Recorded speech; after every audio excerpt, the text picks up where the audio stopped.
Shalom, selamat bertemu kembali dalam Gospel Talk Free Online Theological Course. Kita kembali akan melanjutkan pembahasan kita.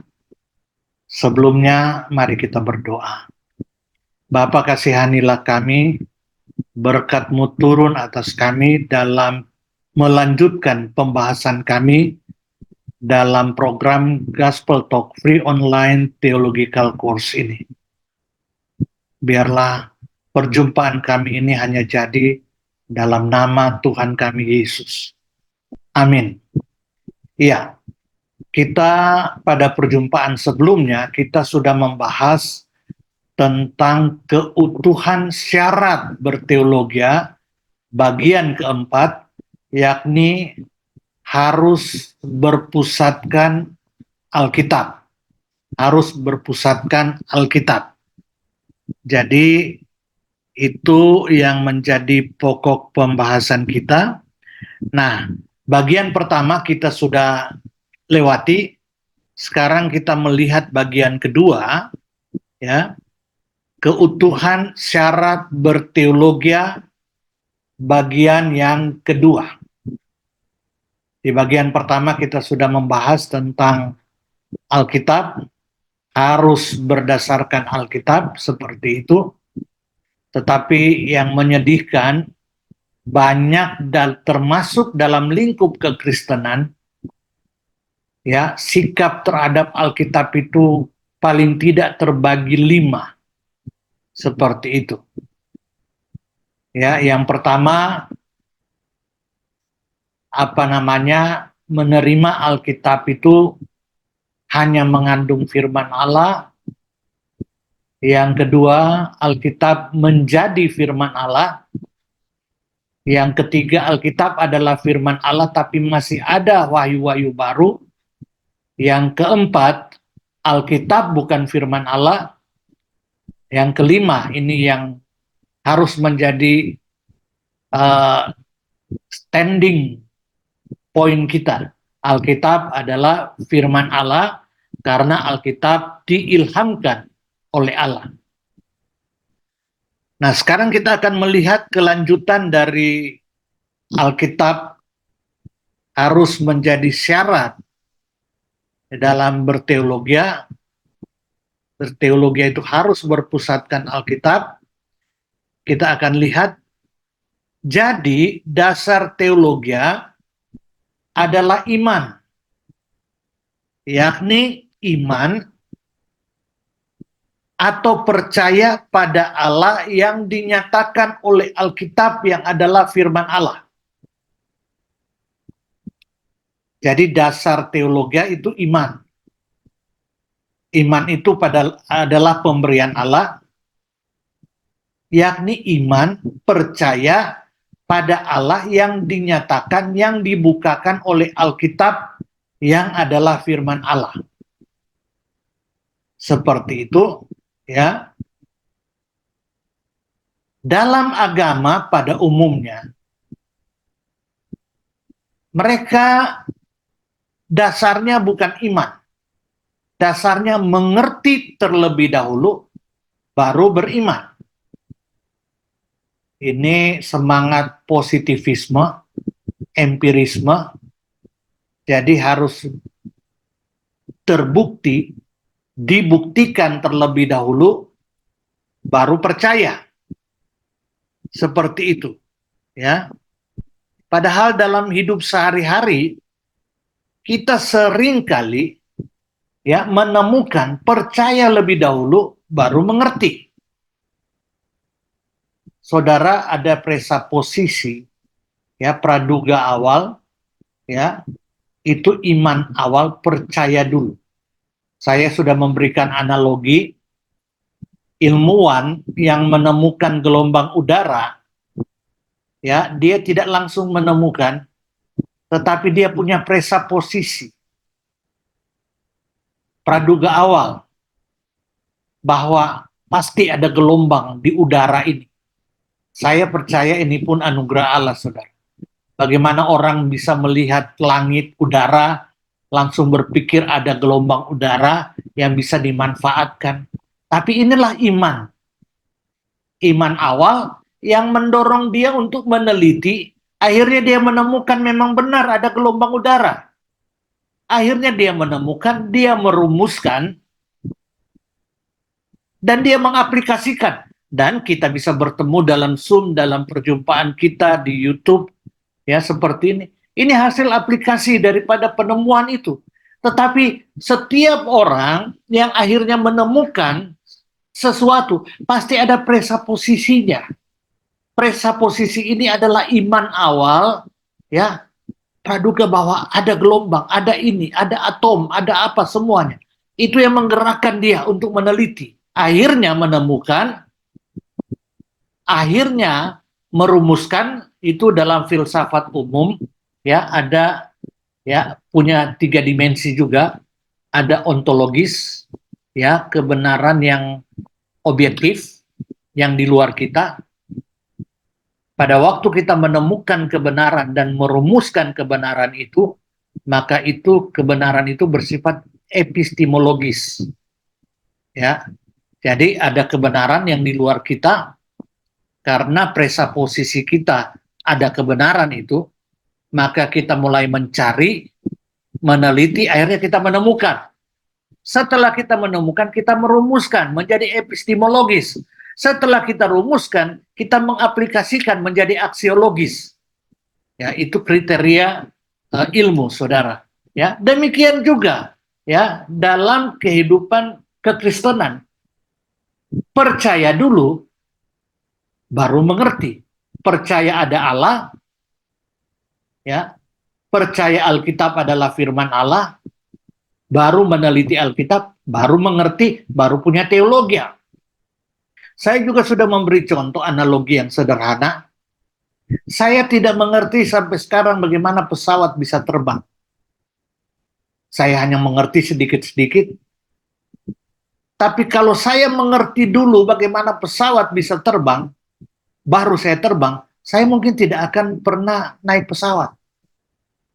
Bahkan ada orang yang mengerti tentang sains tentang pesawat, itu malah takut naik pesawat, saudara. Seperti itu, saudara. Ya, jadi saya tidak tunggu mengerti dulu pesawat bisa terbang, baru saya naik pesawat. Saya percaya pesawat bisa terbang, maka saya naik pesawat itu. Jadi dalam hidup sehari-hari, saudara, kita melangkah dengan percaya, baru mengerti. Bagaimana seorang wanita, seorang laki-laki mengatakan cinta? Apakah cinta itu real, nyata? Ya, wah seperti ini, seperti ini. Waktu dia mengatakan I love you, yang wanita katakan yes, I love you too. Ya. Apakah dia melihat sehingga dia percaya cinta itu, sehingga dia mau mencintai dan mau membalas cinta itu? Ya, tidak kelihatan, tapi percaya seperti itu. Jadi dalam kehidupan sehari-hari kita pun ya selalu melangkah dengan percaya, baru mengerti, seperti itu. Demikian juga dalam kehidupan beriman kepada Alkitab, ya kita percaya, maka kita mengerti dan makin mengerti, ya makin mengerti untuk makin percaya. Jadi dasar teologi adalah iman, yakni iman atau percaya pada Allah yang dinyatakan oleh Alkitab yang adalah firman Allah. Dalam agama pada umumnya mereka mengerti terlebih dahulu baru percaya. Tapi dalam kekristenan percaya untuk mengerti dan makin mengerti untuk makin percaya. Dari iman menuju pada iman. Roma 1 ayat 17. Iman ini merupakan pemberian Allah. Saya percaya presaposisi ya bahwa ada atom, ada gelombang udara, itu merupakan iman awal dan itu pemberian Allah. Demikian juga iman terhadap Allah dan Alkitab, ya itu pemberian Allah. Itu anugerah Allah. Anugerah iman dari Allah mendahului pengertian anugerah iman. Ya, jangan seorang merasa mampu percaya, tidak bisa. Bagaimana bisa percaya hal-hal yang masuk akal dan melampaui akal? Bukan tidak masuk akal ya, perhatikan istilah ini. Yang melampaui akal. Ya, kalau tidak kita percaya terlebih dahulu, mengimani, dan iman ini adalah pemberian Allah. Jangan ada seorang pun yang memegahkan diri, kata Paulus dalam Efesus 2 ayat 8 sampai 9. Itu sebabnya Agustinus dan Anselmus, ini bapak-bapak gereja, menegaskan dengan ungkapan credo ut intelligam. Credo ut intelligam. Percaya supaya mengerti. Credo dulu, ya. Pengakuan percaya dulu, baru intelligam, baru mengerti.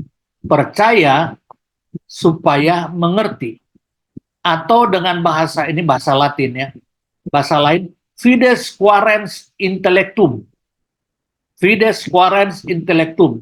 Iman mencari atau berusaha mengerti. Jadi karena iman, maka orang mencari atau berusaha mengerti. Mencari untuk mengerti. Bukan mengerti dulu baru percaya. Ya, percaya dulu sehingga dia mulai mencari, ya, mulai berusaha untuk mengerti, dan makin mengerti untuk makin percaya.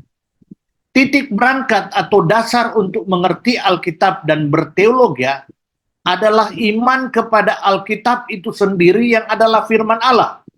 Kalau tidak bisa berteologi dengan sikap-sikap yang kita sudah pelajari, paling tidak ada 5 sikap, ya, tidak mungkin saudara. 4 sikap, ya, di luar yang kelima itu kita bisa berteologi, tidak mungkin saudara. Ya. Seandainya ada, teologi kita maaf, cetek, ya, rendah, bahkan sesat. Anugerah Allah memungkinkan kita beriman kepada Yesus yang dibukakan dari Alkitab. Oleh iman kita mengerti Alkitab, dan dengan mengerti Alkitab melalui teologi, kita makin beriman. Kita makin beriman. Jadi saudara lihat, penting sekali, ya, penting sekali Alkitab dalam kehidupan kita. Ya, kita harus mendasari teologi kita berpusat pada Alkitab sebagai sumber satu-satunya, atau paling tidak sumber utama yang menjadi standar. Seperti itu, ya, karena kita akan belajar nanti ada kebenaran-kebenaran lain, ya, yang bersifat umum tapi bukan kebenaran Alkitab, ya, kebenaran umum seperti itu ada, itu juga dari Allah, gelombang udara itu dari Allah, ya, atom itu dari Allah, dan sebagainya, ya, seperti itu saudara. Jadi iman terhadap Alkitab yang adalah firman Allah, hanya dengan demikian kita dapat berteologi. Selanjutnya dikatakan demikian, objek untuk berteologi bukanlah Allah, tapi Alkitab yang adalah firman Allah, yang adalah penyataan khusus Allah. Saudara, ya, kita tidak belajar tentang Allah. Kalau kita belajar sesuatu, ya, mestinya kita datang ke objek yang kita pelajari. Seperti itu. Kalau kita mau meneliti tentang Jokowi, kita harus datang ke Jokowi, bertemu dia, dan mulai mempelajari dia, meneliti dia, mempelajari dia. Ya, seperti itu. Kita langsung datang ke objeknya. Nah, tetapi yang luar biasa, belajar teologi tentang Allah dan kehendaknya bukan langsung kepada Allah, tetapi melalui Alkitab yang adalah firman Allah, yang adalah dari Allah sendiri. Tidak langsung kepada Allah, ya, jangan kalian sombong. Kamu kuliah di mana? Oh, kuliah teologi. Oh, tentang Allah. Iya. Di mana? Di sekolah A. Oh, jadi bertemu Allah di sana dan mempelajari tentang Dia. Tidak, ya. Objek untuk belajar teologi, ya, itulah Alkitab yang adalah firman Allah. Seperti itu, ya. Jadi objek untuk berteologi bukanlah Allah tapi Alkitab yang adalah firman Allah yang merupakan penyataan khusus Allah. Ada dua bentuk penyataan Allah, yakni penyataan khusus dan penyataan umum. Objek penelitian teologi adalah Alkitab sebagai wahyu khusus Allah. Sedangkan objek penelitian pengetahuan umum dan filsafat adalah wahyu umum Allah, yakni murni meneliti ciptaan Allah. Jadi saudara, ya, dalam kekristenan penyataan Allah, ya, di mana Allah membukakan dirinya, itu dibagi dua. Penyataan khusus itu dalam Alkitab, penyataan umum itu dalam alam semesta, termasuk dalam diri manusia. Ya, Allah membukakan kehendaknya dalam alam semesta sebagai objek penelitian pengetahuan umum. Sedangkan pengetahuan rohani, objeknya adalah Alkitab yang adalah penyataan khusus Allah. Jadi harus dibedakan penyataan khusus dan penyataan umum. Dua-dua dari Allah, tapi yang satu untuk mengenal Allah dan melalui teologi dan diselamatkan, bertumbuh dan berbuah. Yang satu melalui penyataan umum Allah yang ada di dalam alam semesta sebagai sumber penelitian pengetahuan umum. Seperti itu. Jadi itu, ya, perbedaan antara penyataan umum dan penyataan khusus. Ya.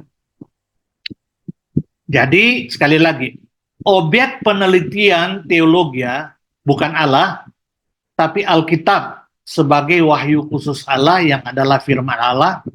Sedangkan objek penelitian pengetahuan umum dan filsafat adalah wahyu umum Allah, yakni murni meneliti ciptaan Allah. Jadi pengetahuan umum dan filsafat itu saudara, ya, terdiri dari dua kata, philia, cinta, ya, dan sophia, kebijaksanaan. Jadi filsafat itu adalah cinta kebijaksanaan. Jadi orang-orang yang berfilsafat itu orang-orang yang cinta kebijaksanaan. Jadi kita tidak boleh anti dengan filsafat. Tetapi bagaimana teologi, ya, menerangi filsafat supaya filsafat itu dilepaskan, dihilangkan dari hal-hal yang tidak berkenan kepada Allah. Begitu juga pengetahuan umum. Jadi sekali lagi, objek penelitian teologi adalah Alkitab, sedangkan objek penelitian pengetahuan umum dan filsafat itu adalah penyataan umum Allah.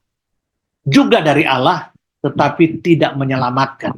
Seperti itu. Bahkan sudah cenderung diwarnai oleh dosa. Seperti itu.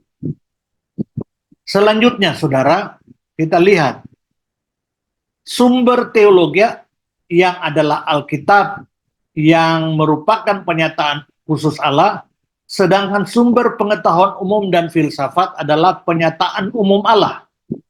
Karena teologi, pengetahuan umum dan filsafat semuanya bersumber dari Allah melalui penyataan khusus dan penyataan umum Allah, maka seharusnya keberadaannya, baik teologi maupun pengetahuan umum dan filsafat, keberadaannya harmonis secara esensial. Jadi kalau murni pengetahuan umum dan filsafat yang esensial, ya berdasarkan penyataan umum Allah itu seharusnya harmonis dengan teologi. Hanya teologi sebagai ratu ilmu pengetahuan dan filsafat, teologi menjadi dasar, cara, dan tujuan ilmu pengetahuan dan filsafat untuk memuliakan Allah. Ilmu pengetahuan dan filsafat dapat menjadi alat bantu justru untuk teologi.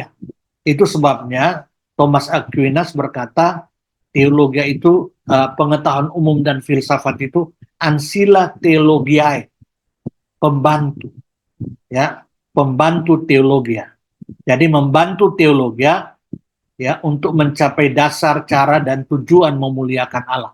Jadi ya itu sebabnya saudara, saya sudah dimensi berteologi harus punya aspek ortodoksi, ortopati, ortopraksi, dan diimplementasikan ya secara infiltratif. Garam itu infiltratif, ya, konfrontatif, terang itu konfrontatif, integratif, ya, teologi itu. Jadi bahwa masuk dia ke dalam ilmu pengetahuan dan filsafat, di sana saudara, di sana apa namanya,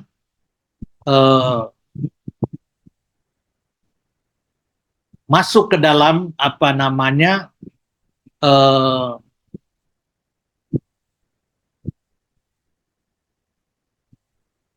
maaf, masuk ke dalam ilmu pengetahuan dan filsafat, mengkonfrontasi ilmu pengetahuan dan filsafat, ya.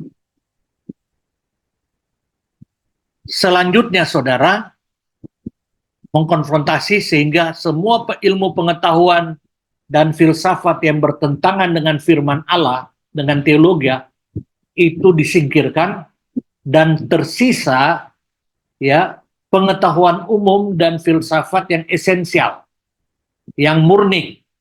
Ini perlu diintegrasikan menjadi satu kristalisasi ya antara teologi dan pengetahuan umum serta filsafat, ya. Maka lahirlah kristalisasi teologi. Saya pakai analogi yang lucu, ya, di mana daging dipadukan dengan apa namanya, kita makan daging sapi dipadukan dengan berbagai bumbu, maka terjadi integrasi, maka jadilah kristalisasi makanan yang namanya rendang. Sehingga waktu ditanya makan apa? Makan rendang. Bukan makan sapi, tapi makan rendang. Itulah hasil integrasi, kristalisasi, maka lahirlah seperti. Demikian juga, ya, waktu teologi berinfiltrasi dalam pengetahuan umum dan filsafat, berkonfrontasi, menyingkirkan hal-hal yang tidak berkenan di hadapan Allah, dan kebenaran esensialnya diintegrasikan, maka lahirlah kristalisasi antara teologi dan ilmu pengetahuan umum serta filsafat. Seperti itu.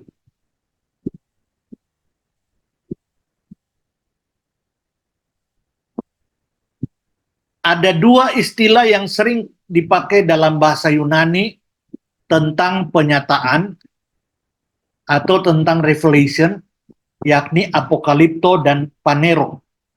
Secara etimologis, kata apokalipto mengindikasikan dihilangkan suatu penutup, di mana di bawahnya tersembunyi sesuatu, sedangkan panero menandakan bahwa sesuatu yang tidak diketahui dijadikan diketahui. Apokalipto mengandung pengertian menghilangkan halangan yang mencegah sesuatu termanifestasikan, sedangkan panero mengandung arti memanifestasikan hal itu sendiri.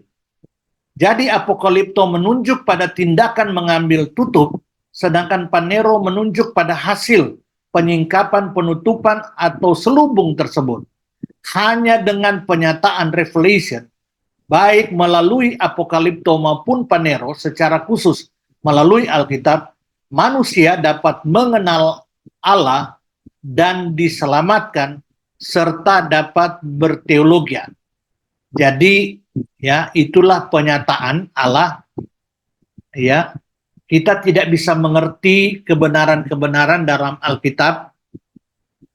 Kita juga tidak bisa mengerti kebenaran-kebenaran dalam alam semesta, ya. Tetapi Tuhan menolong membukakan, ya, yang tertutup itu dibukakan, apokalipto, dihilangkan penghalangnya, maka kita melihat apa yang di dalamnya, panero. Inilah bagian dari penyataan Allah.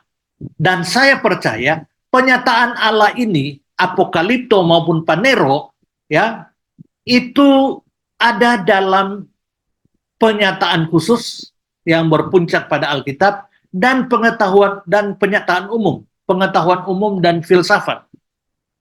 Seperti itu. Ya.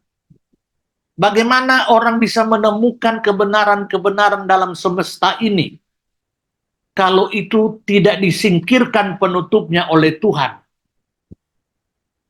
Ya, dan akhirnya terbuka menjadi panero yang bisa dilihat, diketahui, dirumuskan menjadi pengetahuan umum dan filsafat, menjadi teologi. Seperti itu. Jadi inilah penyataan khusus Allah, ya, baik dalam Alkitab, penyataan khusus Allah, penyataan khusus dan penyataan umum, baik dalam Alkitab maupun dalam pengetahuan, sehingga itu tidak bertentangan, ya, satu dengan yang lain tidak bertentangan. Dalam konteks Alkitab dan teologi, istilah penyataan Allah mengandung pengertian bahwa Allah menyatakan dirinya, yaitu membuat dia dapat dikenal oleh manusia. Allah yang tersembunyi, yang mendiami terang yang tidak terhampiri, muncul dari ketersembunyiannya yang kekal, menyatakan dirinya sebagai Allah yang hidup, yang berfirman, dan yang bertindak. Dalam penyataan khusus Allah, kita menemukan adanya Alkitab. Penyataan Allah dalam firman dan karyanya yang menyelamatkan itu bukan hanya bagi mereka yang hidup pada saat itu, tapi bagi segala bangsa di segala zaman dan tempat. Agar penyataan Allah tersebut diteruskan dari keturunan ke keturunan secara tepat, maka penyataan Allah tersebut perlu dibukukan. Dengan dibukukan, maka penyataan Allah tersebut menjadi tetap sehingga terjagalah kemurniannya. Perlu diteruskan sampai ke anak cucu, maka perlu penyataan Allah itu dibukukan, ya, melalui theopneustos Allah. Allah menafaskan itu sehingga ditulislah Alkitab. Seperti itu. Jadi saudara-saudara, ya, itulah mengapa sekali lagi objek kita untuk berteologi bukan Allah tetapi Alkitab, yang adalah penyataan khusus Allah. Ya. Jadi Allah menyatakan dirinya dan Allah menolong, ya, melalui ilhamnya, melalui menafaskan apa yang dia nyatakan menjadi Alkitab, seperti itu. Tapi ingat, ada juga penyataan umum Allah, ya, yang ada di dalam ilmu pengetahuan dan filsafat. Sepanjang itu tidak bertentangan dengan kehendak Allah, maka itu kita terima, diintegrasikan menjadi satu kristalisasi, sehingga pengetahuan umum dan filsafat menjadi ancilla theologiae, ya, untuk kemuliaan Allah. Sampai di sini dulu perjumpaan kita. Kita akan lanjut pada perjumpaan tentang keutuhan syarat berteologi, ya, harus berpusatkan Alkitab pada perjumpaan kita selanjutnya. Tuhan Yesus memberkati. Shalom.